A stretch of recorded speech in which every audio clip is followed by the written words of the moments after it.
군대 간 막내 아들이 어머니에게 편지를 썼습니다. 어머니 안녕하세요. 저는 어머니의 막내 아들입니다. 어머니 덕분에 군생활 잘하고 있고요. 이번에 병장으로 진급을 했습니다. 그런데 갑자기 돈이 좀 필요하게 됐습니다. 제가 훈련 나갔다가 박격포를 잃어버렸거든요. 20만 원짜리예요. 거기다가 포탄 3개 잃어버려가지고 하나에 3만 원씩 9만 원 해서 29만 원이 필요합니다. 빨리 보내주세요. 빨리 안 보내주면 저 큰일 납니다. 어머니 저는 그래도 다행이에요. 같은 소대에 있는 박일병은 훈련 나갔다가 탱크를 잃어버렸어요. 호빵사라 가게 들어간 사이에 누가 끌고 가버렸답니다. 걔네는 아마 집 팔아야 될 거예요. 어머니는 군대 생활 안 해보셔서 잘 모르는데 군대 생활 은근히 돈이 많이 들어요. 어머니 이번에 꼭 이 문제를 해결해 주시기 바랍니다. 꼭 빨리 돈을 송금해 주세요. 사랑하는 막내 아들 올림. 여러분 들어보시니까 말이 안 되죠? 군대 갔다고 뭐 박격포 잃어버렸다고 돈 보내라는 이 아들 분명히 돈이 필요해서 아마 거짓말을 하는 걸로 이렇게 보입니다. 여러분 이 아들 이거 어떻게 되겠습니까? 여러분에게 만약 이런 아들이 있다면 여러분 어떻게 하시겠습니까? 여러분 물론 혼도 내시겠지만은 그래도 우리 부모님들은 뭡니까? 이런 아들이라도 사랑하지 않으시겠습니까? 여러분 저는 여러분 다 알고 계시는 것처럼 우리 공군에서 사역하고 있는 군종 목사입니다. 제가 사역하는 교회에는 여러 부류의 사람들이 있습니다. 막 훈련 끝내고 들어온 부대에 전입해온 이등병도 있고 또 일병, 상병, 병장도 있고 또 우리 부사관, 우리 뭐 중사, 상사, 원사 이런 분들도 계시고 또 준위분도 계시고 또 장교들도 있습니다. 대위, 소령, 중령, 대령 그리고 저희 부대 지휘관인 장군분도 저희 교회에 나오고 있습니다. 그럼 군대는 계급의 차이가 있고 신분의 차이가 있습니다. 특별히 장군과 이등병은 하늘과 땅 차이만큼 많은 차이가 나는 것이 군대입니다. 그렇지만 하나님께서는 이등병이나 장군이나 모두를 다 사랑한다는 것입니다. 하나님께서 장군은 많이 사랑하시고 이등병은 조금 사랑하시고 이렇게 하시는 것이 아니라는 것입니다. 하나님께서는 이등병이나 일병이나 상병이나 또 중사나 상사나 원사나 대위 소령이나 대령이나 장군인 하나님께서는 한결같이 다 주님께서는 똑같이 사랑하신다는 것입니다. 하나님께서는 여러분들도 사랑하십니다. 여러분들의 처지가 어떠하든지 그런 것 구애받지 아니하시고 하나님께서는 여러분들을 다 사랑하시는 줄로 믿습니다. 여러분이 미인이시든지 미남이시든지 아니면 미인이 아니라고 생각하시든지 미남이 아니라고 생각하시든지 아무 상관없이 하나님께서는 여러분들을 다 사랑하십니다. 여러분의 몸매가 어떠하시든지 아무 상관없이 하나님께서는 여러분들을 다 사랑하십니다. 여러분의 피부가 곱든지 거칠든지 하나님 그런 거 상관하지 아니하시고 하나님께서는 여러분들을 다 사랑하십니다. 여러분들이 사회생활에서 성공을 했든지 아니면 일이 잘 안 돼서 낙심 가운데 있든지 하나님께서는 우리 모두를 한결같이 하나님께서는 우리를 사랑하신다는 것입니다. 여러분 이것을 믿습니까? 오늘 본문의 말씀은 하나님의 사랑을 우리에게 말씀해 주고 있습니다. 은혜로운 하나님 우리에게 말씀해 주고 있는 하나님께서 얼마나 우리를 뜨겁게 사랑하시는지를 우리에게 말씀해 주고 있습니다. 구약 이스라엘 백성들은 애굽에서 종살이를 했습니다. 하루 종일 몸이 깨져라 벽돌을 만들고 성을 쌓는 노동을 했습니다. 그 고생을 했을 뿐만이 아니라 그들은 나중에 자녀들도 마음대로 낳아 기를 수 없었죠. 남자아이는 죽여야 했고 여자아이만 기를 수 있었습니다. 그런 고통의 시기를 지나다가 하나님이 보내신 모세라는 걸출한 지도자를 만나서 그들이 바로의 통치를 벗어나서 애굽을 벗어나 가나안 땅을 향해 갈 수 있게 되었습니다. 그런데 이게 웬일입니까? 애굽을 나와서 가나안을 향해 출발한 지 얼마 안 돼서 애굽의 군대들이 그들을 추격해 오기 시작했습니다. 또 마침 그때는 그들 앞에 홍해가 가로막아 있는 그런 상황이었습니다. 앞에는 홍해 바다고 뒤에는 애국 군대가 따라오는 그냥 앞뒤가 꽉 막힌 그런 상황에 처하게 된 것입니다. 이런 절체절명의 위기 가운데서 하나님께서는 모세에게 명령하셔서 우리가 오늘 본문에 읽은 것처럼 아주 멋진 일을 행하시지 않습니까? 지팡이를 바다 위로 내밀게 하셔서 바다가 다 갈라지게 하시고 그 갈라진 바다를 구약 이스라엘 백성들이 마른 땅을 건너듯이 육지를 건너듯이 다 건너게 됩니다. 그리고 뒤를 따라오던 애국 군대들은 어떻게 됩니까? 같이 따라 들어왔다가 다시 바다가 흐르게 되어서 그들은 바다에서 다 몰살을 당하게 됩니다. 하나님께서는 그들에게 은혜를 베푸시고 그들에게 사랑을 베푸시고 그들에게 엄청나게 놀라운 능력과 기적을 베풀어 주셨습니다.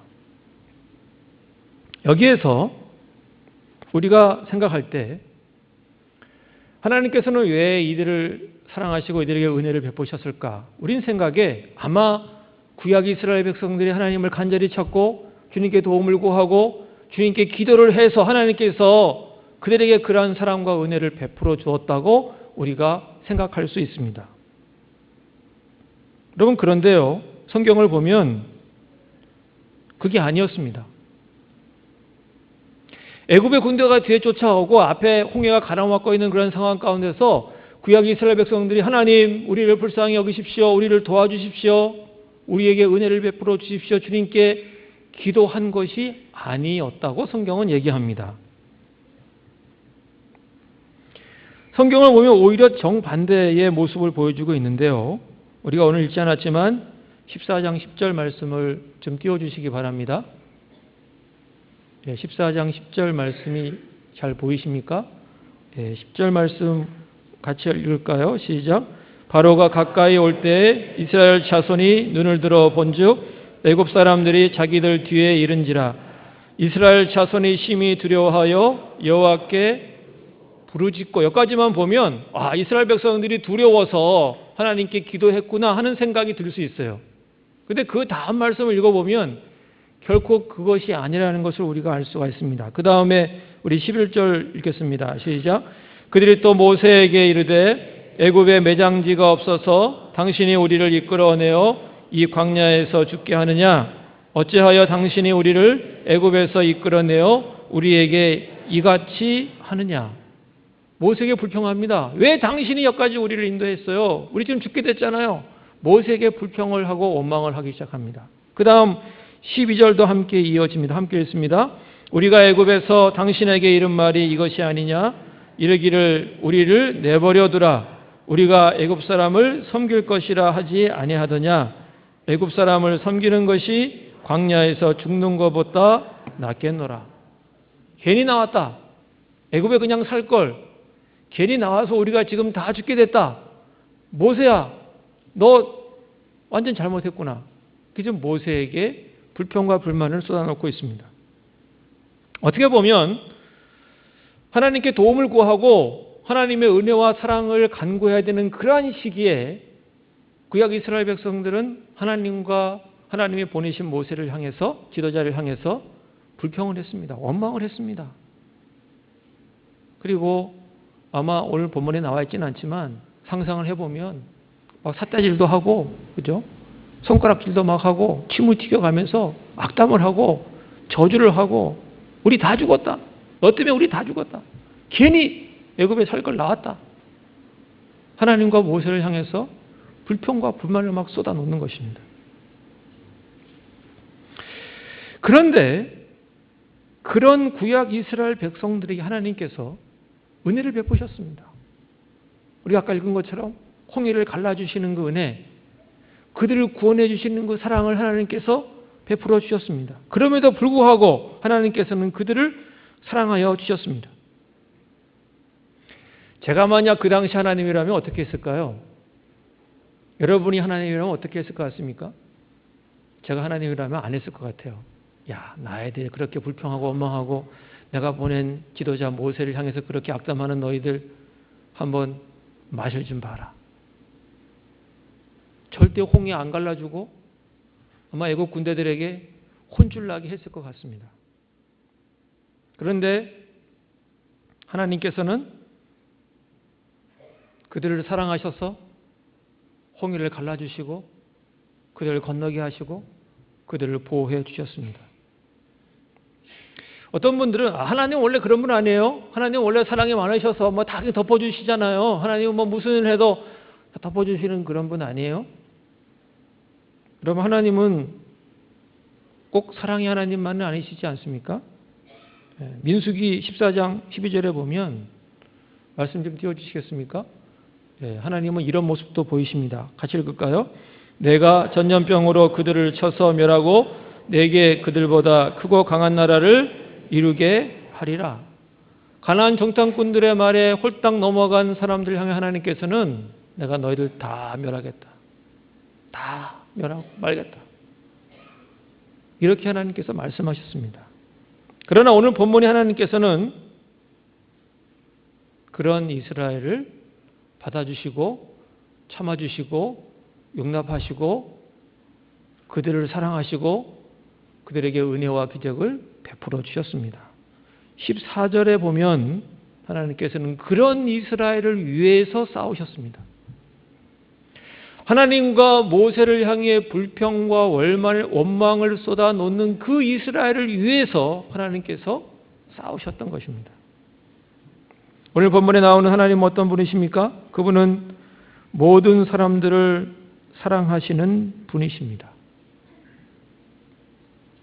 모든 사람들을 사랑하시는 분. 무엇보다 하나님을 향해 원망하는 사람들도, 하나님을 향해 불만하는 사람들도 사랑하시는 그러한 하나님이십니다. 하나님을 사랑하지 않는 자들도 사랑하시는 하나님이십니다. 하나님을 사랑하지 않는 정도가 아니라 하나님을 향해서 불평, 불만하는 그러한 사람들까지도 사랑하시는 하나님이십니다. 하나님을 찾지도 않고 하나님께 기도하지도 않고 하는 그러한 사람들도 사랑하시는 하나님이 오늘 본문에 나오시는 하나님이십니다. 하나님께서 구약 이스라엘에게 은혜를 베푸시고 사랑을 베푸신 것은 그들이 어떤 좋은 조건을 가지고 있어서 그들이 다른 민족보다 훨씬 잘나서 하나님께서 그들을 선택하시고 그들을 사랑한 것, 그들을 하나님께서 사랑하신 것이 아닙니다. 우리 신명기 7장 7절 8절에 보면 이런 말씀이 있습니다. 우리 좀 길지만 같이 한번 읽어볼까요? 시작. 여호와께서 너희를 기뻐하시고 너희를 택하심은 너희가 다른 민족보다 수요가 많기 때문이 아니니라. 너희는 오히려 모든 민족 중에 가장 적으니라. 여호와께서 다만 너희를 사랑하심으로 말미암아 또는 너희 조상들에게 하신 맹세를 지키려 하심으로 말미암아 자기의 권능의 손으로 너희를 인도하여 내시되 너희를 그 종 되었던 집에서 애굽의 왕 바로의 손에서 속량하셨나니. 하나님께서 구약 이스라엘을 선택하신 것은 그들이 똑똑하고 그들이 수요가 많고 그들이 하나님의 사랑을 받을 만해서가 아니라 하나님께서 그들을 사랑하셨어. 아무 이유 없이 주님이 그들을 사랑하셨어. 그리고 그 조상들에게 하신 약속 때문에 그들을 선택하시고 그들에게 은혜를 베푸셨다고 말씀하십니다. 여러분, 아브라함을 보십시오. 하나님께서 아브라함에게 아들을 약속하지 않습니까? 내가 너에게 아들을 주겠다. 아브라함이 어떻게 했습니까? 그거 안 믿었습니다. 안 믿고 어떻게 했어요? 종을 통해서, 여종을 통해서 이스마엘, 엉뚱한 아들을 낳았습니다. 하나님이 그렇게 아들을 준다고 약속했는데도 그 약속 못 믿고 엉뚱한 짓을 했어요. 그런데 어떻게 했습니까? 하나님께서 그럼에도 불구하고 아브라함을 사랑하십니다. 아브라함을 사랑해서 결국은 그에게 이삭이라는 아들을 주시고 그들을 믿음의 조상으로 세워주셨습니다. 그럼 야곱을 보십시오. 야곱은 좀 비열하고 비겁하게 형과 아버지를 속여서 장자권을 탈취하지 않습니까? 근데 하나님께서는 그 야곱을 사랑하십니다. 그 야곱을 사랑해 주십니다. 그 야곱을 사랑하셔서 보호해 주시고 그러하여금 믿음의 대를 잇도록 만드시는 것을 보게 됩니다. 여러분, 우리가 가끔 신앙의 본으로 생각하는 다윗을 보십시오. 다윗은 뭐 잘한 거 많이 있지만 충성스러운 신하의 아내를 범하고 그 범죄를 감추려고 그 충성스러운 신하를 전쟁에 내보내서 죽게 하는 참 나쁜 사람 아닙니까? 근데 하나님은 그 다윗을 사랑하십니다. 그 다윗을 사랑하셔서 성군으로 삼으시고 하나님의 마음에 합한 자로 주님께서 세우시는 것을 볼 수 있습니다. 예수님을 박해하고 예수님 믿는 자들을 죽이는 데 앞장섰던 사도 바울, 하나님께서는 그를 사랑하셔서 그를 부르셔서 이방인의 사도로 삼으시고 그러하여금 이방 지역에 주 예수의 복음을 전하게 하시고 그러하여금 신약 성경의 절반 정도를 기록하게 하십니다. 주님은 우리가 하나님을 믿기 전에도 우리가 죄인이었을 때도 하나님께서는 우리를 사랑해 주셨습니다. 그래서 우리 로마서 5장 8절에 이런 말씀이 있으시죠. 그 말씀을 띄워주세요. 같이 읽겠습니다. 시작. 우리가 아직 죄인 되었을 때 그리스도께서 우리를 위하여 죽으심으로 하나님께서 우리에 대한 자기의 사랑을 확증하셨느니라. 사랑하는 성도 여러분, 여러분들은 어떤 사람들입니까? 혹시 하나님을 사랑하시는 분들입니까? 하나님께서 여러분들을 더 많이 사랑해 줄 줄로 믿습니다. 그러나 혹시 우리 중에 하나님을 사랑하지 못하는 분이 있습니까? 여러 가지 인생의 위기나 어려움 때문에 오늘 본문의 이스라엘 백성들처럼 인생의 힘들고 어려운 일들 때문에 주님을 맘 놓고 사랑하지 못하고 기식구 마음에 뭔가 걸려서 주님을 사랑한다고 고백하지 못하고 주님을 향해 서운한 마음을 가지고 주님을 향해서 좀 불만스러운 마음을 가진 분들이 있습니까? 하나님께서는 그런 분들도 사랑하시는 것입니다.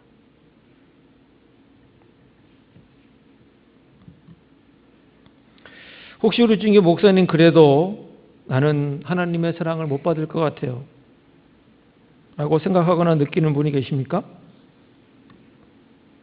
어느 마을에 어머니와 딸이 아주 가난하게 살고 있었다고 합니다. 너무 가난하게 살아서 어머니는 항상 걱정이었어요. 이 딸이 혹시 집을 나가면 어떡하나. 근데 정말로 그 딸이 집을 나갔답니다. 편지 한 장 써놓고 어머니 저는 너무 가난해서 더 이상 이 집에 살 수 없어요. 저는 도시에 가서 잘 살 거예요. 하는 그러한 편지를 남기고 도시로 떠나버렸습니다. 어머니가 그 딸을 찾아 나갑니다. 도시에 가서 그 넓은 도시에 가서 딸을 어떻게 찾겠어요? 어머니가 참 지혜로운 것 같아요. 사진관에 가서 사진을 찍어서 자신의 사진을 다니는 곳곳마다 도시에다 다 붙입니다. 전봇대에도 붙이고 담벼락에도 붙이고 건물에도 붙이고 자신의 사진을 온 도시에다가 붙이고 다니기 시작합니다.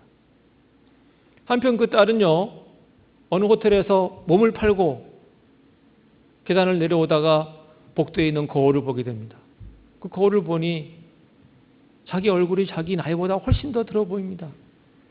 괜히 집을 나왔나 하는 그런 마음이 들면서 떠나려고 하는데 거울 구석에 뭔 사진이 하나 붙어 있어요.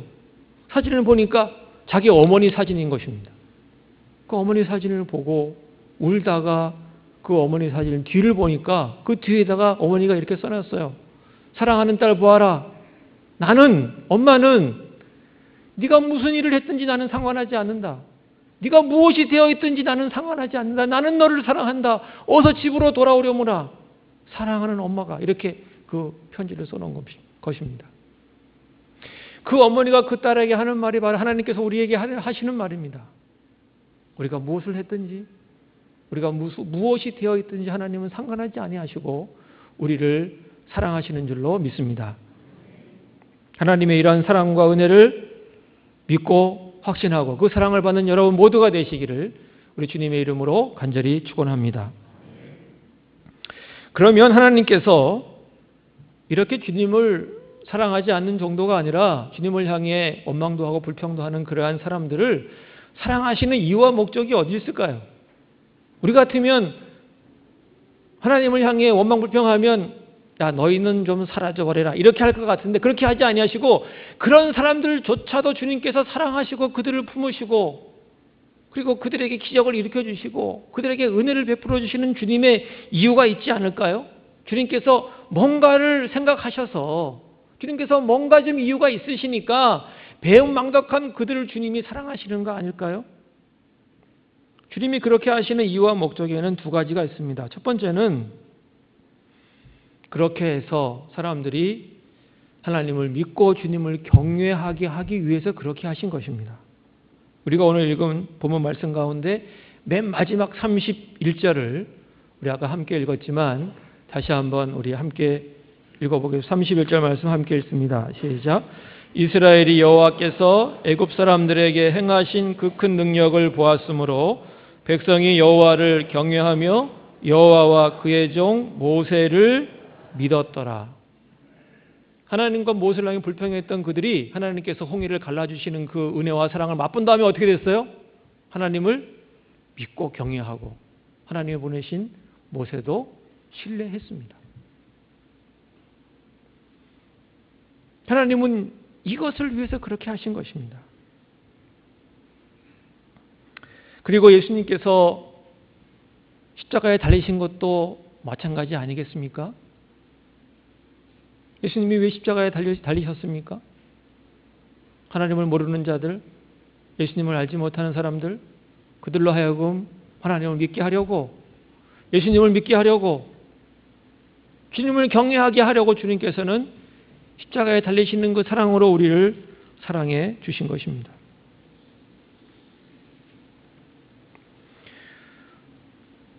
예수님의 십자가 현장에서 예수님을 3번이나 강력하게 부인한 베드로가 있지 않습니까? 예수님을 모른다고, 나는 그를 모른다고 3번이나 부인한 베드로가 있습니다.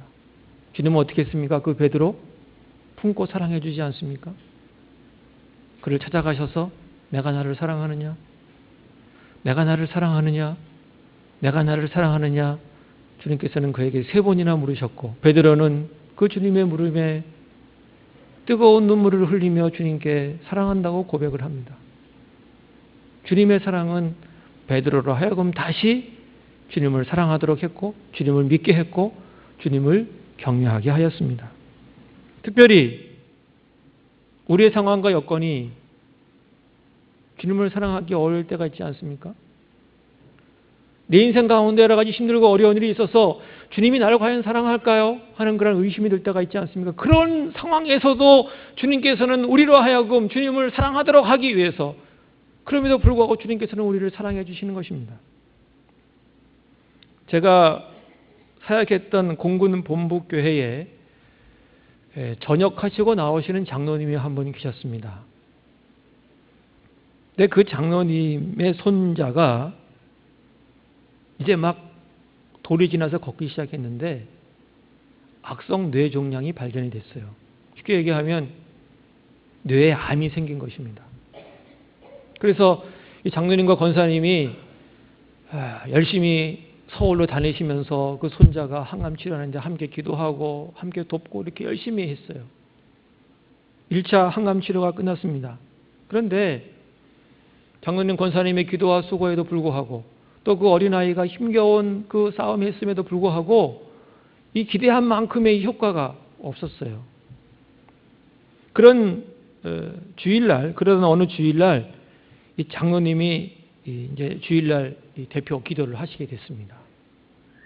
장로님이 기도하는데 하나님, 그동안 우리는 우리 요구만 주님께 들어놓았지 주님께 사랑을 고백하지 않는 것 같습니다.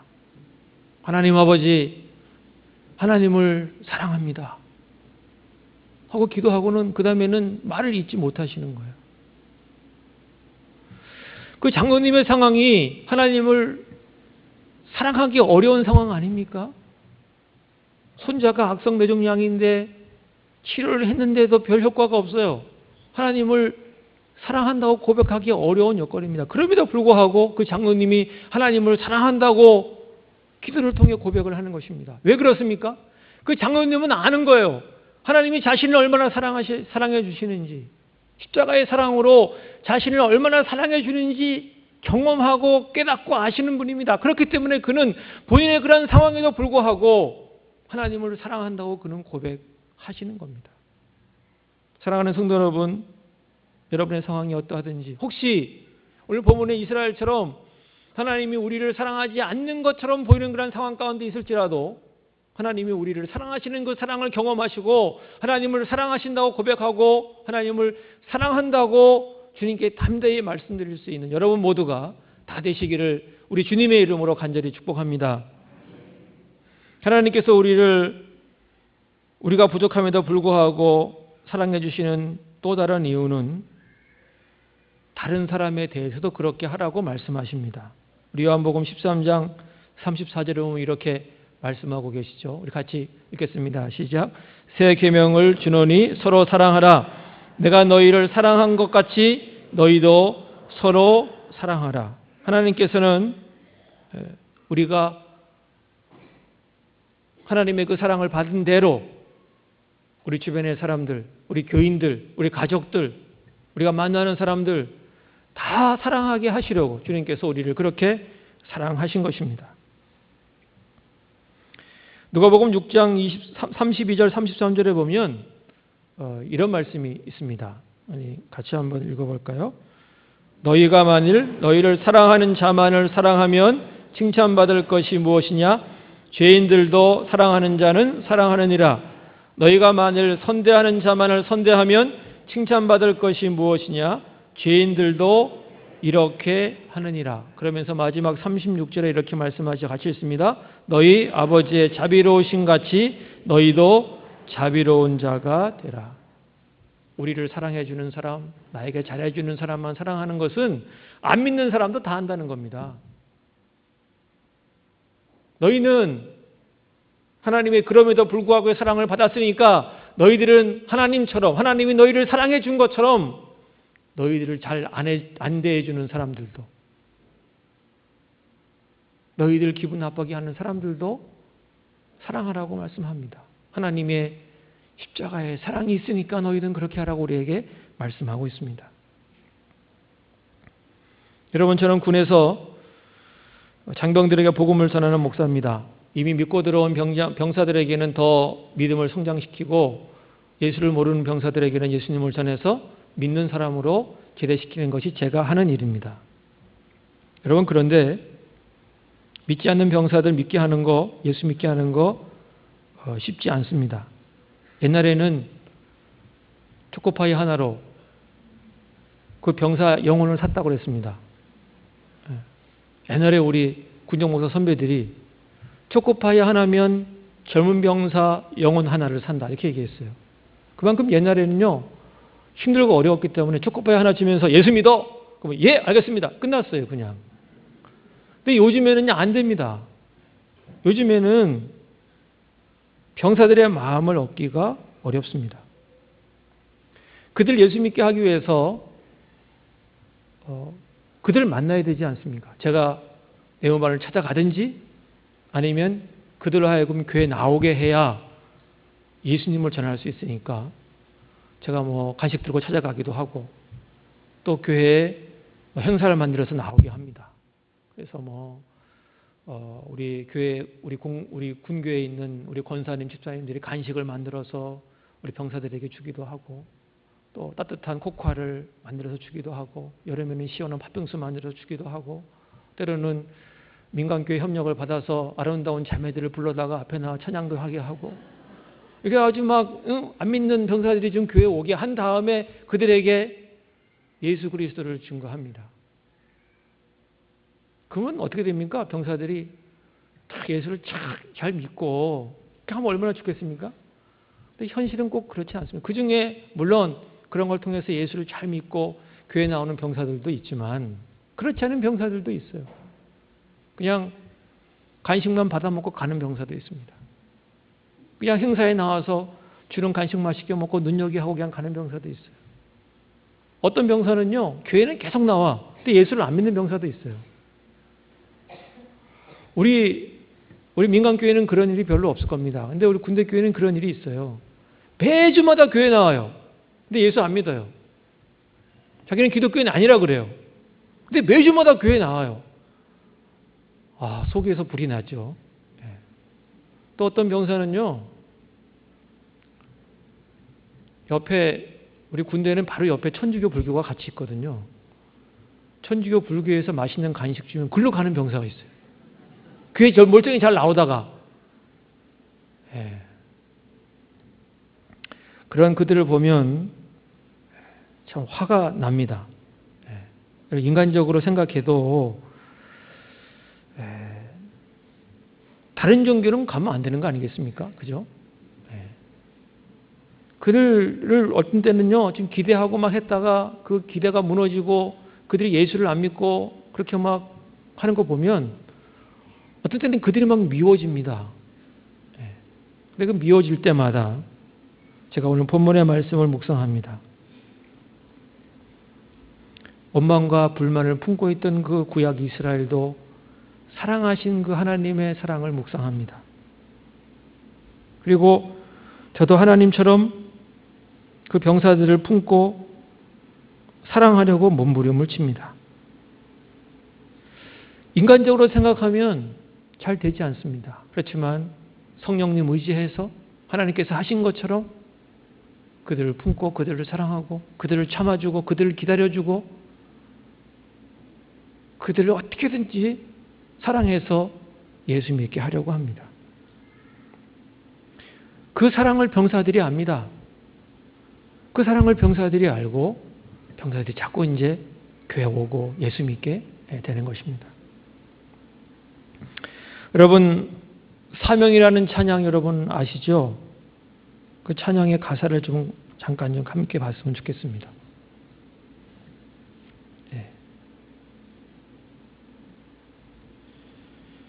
주님이 홀로 가신 그 길 나도 따라가오.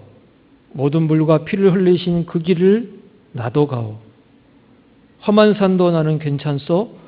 바다 끝이라도 나는 괜찮소. 죽어가는 저들을 위해 나를 버리길 바라오. 아버지 나를 보내주오. 나는 달려가겠소. 목숨도 아끼지 않겠소. 나를 보내주오. 험한 산도 나는 괜찮소. 바다 끝이라도 나는 괜찮소. 죽어가는 저들을 위해 나를 버리길 바라오. 아버지 나를 보내주오. 나는 달려가겠소. 목숨도 아끼지 않겠소. 나를 보내주오. 세상이 나를 미워해도 나는 사랑하겠소. 세상을 구원한 십자가 나도 따라가오. 그리고 마지막 구는 함께 읽겠습니다. 생명을 버리면서까지 나를 사랑한 당신, 이 작은 나를 받아주오. 나도 사랑하오. 생명을 버리면서까지 주님께서는 우리를 사랑해 주셨습니다. 우리도 주님을 사랑하고 우리도 우리 주변에 있는 사람들을 사랑할 수 있기를 원합니다. 하나님께서는 우리 모두를 사랑하십니다. 우리의 모습이 어떠하든지 우리의 상황이 어떠하든지 우리가 어떤 자리에 있든지 실패했든지 성공했든지 그 모든 것 다 덮어두고 하나님께서는 우리를 사랑하십니다. 우리도 그 하나님의 사랑을 받고 그 하나님의 사랑을 다시 한번 확인하고 예수님의 그 십자가의 사랑, 생명을 버리면서까지 우리를 사랑하는 그 주님의 사랑 다시 한번 이 시간에 우리가 확인하고 우리도 주님을 사랑하고 교인들을 사랑하고 가족들을 사랑하고 우리 이웃들을 사랑하는 우리 평안교회 여러분 모두가 다 되시기를 우리 주님의 이름으로 간절히 축원합니다. 기도하겠습니다.